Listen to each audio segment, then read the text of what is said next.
Hey guys, Jack here, fresh off of the road. Been down to Bastrop, Texas for John Bush's exit and build. Had a great presentation down there, met a lot of great people, and just getting back into it for the week. Haven't even started on the podcast yet. It's already late morning. I'm already sweating being out here, so I'm standing back here in the shade until I need to do something else.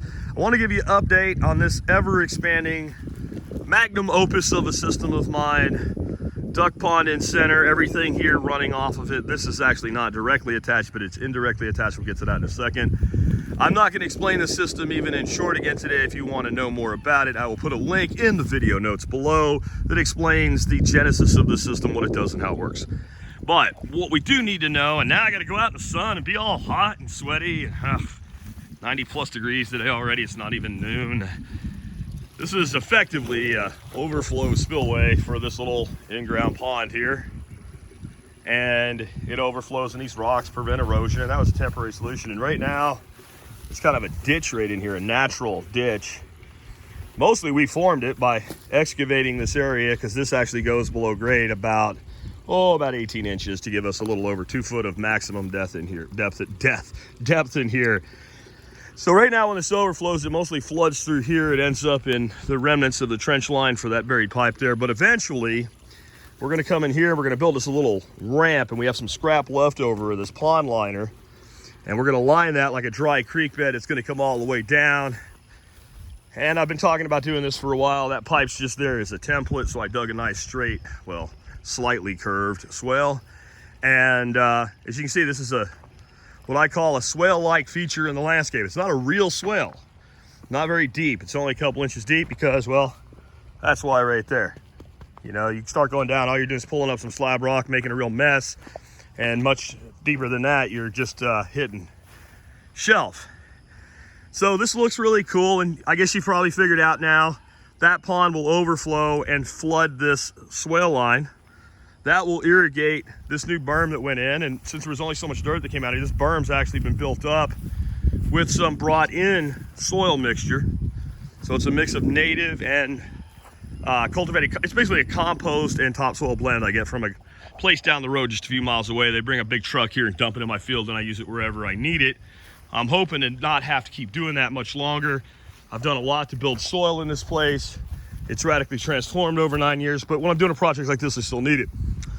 So these are Cornelian cherries, but if you looked at the title of this, it was making decisions on the fly when nature doesn't agree with you, or something like whatever I come up with when I put the title on it.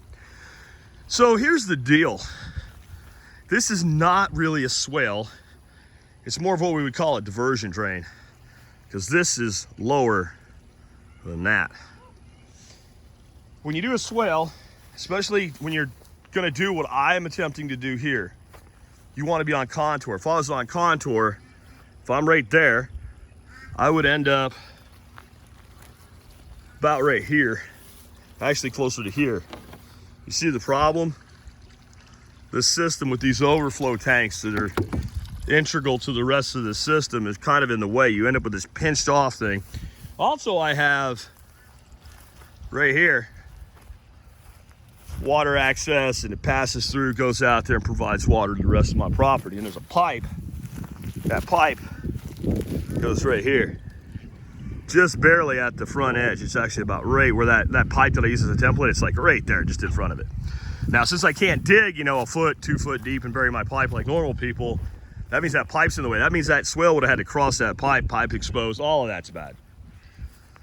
So that left me with, I could have either moved it way down there and then have it come this way toward me and not cross the pipe, not got in the way of this other stuff. It had this really odd, cross section. Now this is not that far off contour. We're talking a couple inches. So how is this gonna work now? Right now, if I make this connection, which is kind of the next step, because when I show you the solution, it's dramatically simple. It goes back to a video I watched Jeff Lawton do back in like 2013. I'm like, oh, I know what to do here. It will make sense when I show you. So this is gonna overflow. You're gonna have your dry riverbed comes down here. And this is pretty much on contour from about right here, right at this edge, to about right here.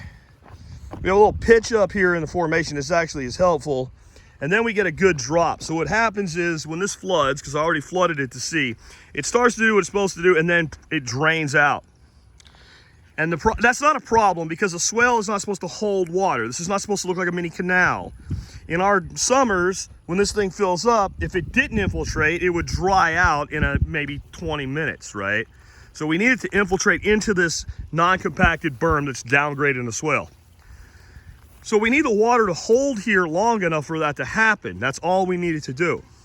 Well, Jeff had a video where he talked about how he completely changed the flow path in a massive swale system simply by laying some sandbags across one spot in the swale and raising one end of it and forcing the water out the other sill on the other end. Sort of kind of the same. It's the same but different, man. All I'm gonna do, and I found my midpoint, it's right about there. I'm gonna take some flat pavers, you know, something like these half cinder blocks, but I don't need that much, and then they have holes in them, right? Well, that one, yeah, they have holes in them, right? Something like this, right here. I'm just gonna take some pavers. So I can even crack pavers in half, so I use less of them. I'm gonna lay a line of pavers there like a little check dam. This is gonna fill. It's gonna backfill off of that until it reaches capacity. Then it's gonna overflow, seep around. This is not a permanent, like we wanna stop it, right? We're not putting a dam in there. It's like a check dam, like a gabion system. And it's gonna trickle around, and that way we can come up with a timeline. How long does this have to overflow to completely infiltrate and flood this swale? Then here's the magic. All we have to do, we have a hose bib sitting right there in the corner. We can set a timer there based on that timeline. And maybe once or twice a week, we can overflow this pond, fill this to capacity. We get a flush through of fresh water through the pond in our hot months where it's most important that we don't let the nutrient load get too high. We will know if the nutrient load's getting too high or too low because our top vegetation here will start to yellow and brown, and that'll mean we need to bring more infiltration of nutrient in from up there, which you can watch the other video to learn about. So nutrient balance is going to be easy. We just look at it, we know. You know, our little mini cattails here will tell us a lot about that too. But now what we've done, we've taken a problem. Swale needs to do this in the landscape to line up. Go beyond that dead tree stump down there, come up like this, and we want this. Now, if we're putting in a kilometer of swale, this solution may not work very well, but this is a swale-like path in the landscape. All we're gonna do is alter the water flow just a little bit by dropping a couple things in. Sometimes it's that simple. I got a lot of work to do on this yet. I've got some cover crop seed coming in. This is gonna get cover cropped and mulched. I didn't wanna mulch it till the cover crop went down. When I get that done and we kind of advance things and get this tie-in done, we'll come back at you again. I'm gonna keep bringing you updates on this. Remember, if you wanna learn how to do all this summer I'm coming out with the best aquatics course that's ever been put together. Not aquaponics, folks. There's aquaponics components right there in this system. This is not an aquaponics system. This is a badass aquatic system that anybody can build in their own backyard. If you don't think it's pretty, I agree. I'm moving on speed and experimentation. Once you know exactly what you want to do, you can make this look as pretty as you'd like. I will catch you guys later with another update.